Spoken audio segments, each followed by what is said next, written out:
I'm not really sure how to start this video because it's really just like a conversation about my thoughts and more like a long-term goal. So the Lord had placed on my heart to start becoming a landowner and start to farm and grow my own food and all the things, right? So that little seed had been planted, and I had been researching all the things that I need to know to be a landowner, the right way to grow crop, and all the things, right?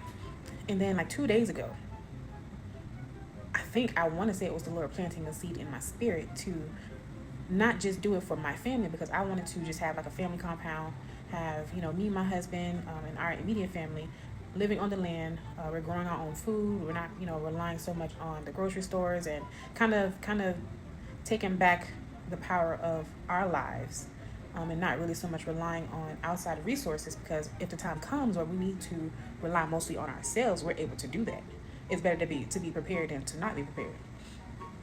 So that had been my mindset, and that's kind of the way that I had been going. And now it's kind of like, I don't just want to do it for my family. I want to do it for kind of like the Christian community, for when that time comes, the inevitable time when the world goes to crap, and y'all know what time I'm talking about, and we can't buy or sell unless we take, that mark. I want to be able to build a space for the Christians to be able to still eat, to still have a community, to be able to live and thrive and grow. It's kind of like a play on like what the Amish kind of do, but not really to that extent. A little bit different. But that's what I want to do. That's what I aspire to have one day. That's like a long-term goal of mine, to want to build that community, that we all as Christians are able to be self-sustaining, to where we don't need to rely on the government. We don't need to rely on outside resources, because we can all do it within our community, within ourselves. And of course, it's not going to be, every single Christian in the world, but just the ones that need the help.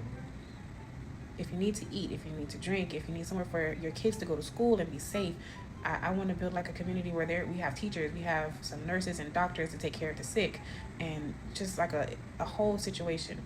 Now, I know 100% that this is a long shot. I'm not delusional about that whatsoever. I need funds. So that's why this would be a long-term goal. Something that if I ever made it big in some kind of way and I ran into a lot of money, that is what I would do. That is where my money would go.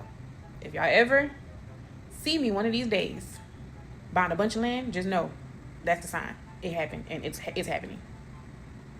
Thank you for listening to my TED Talk.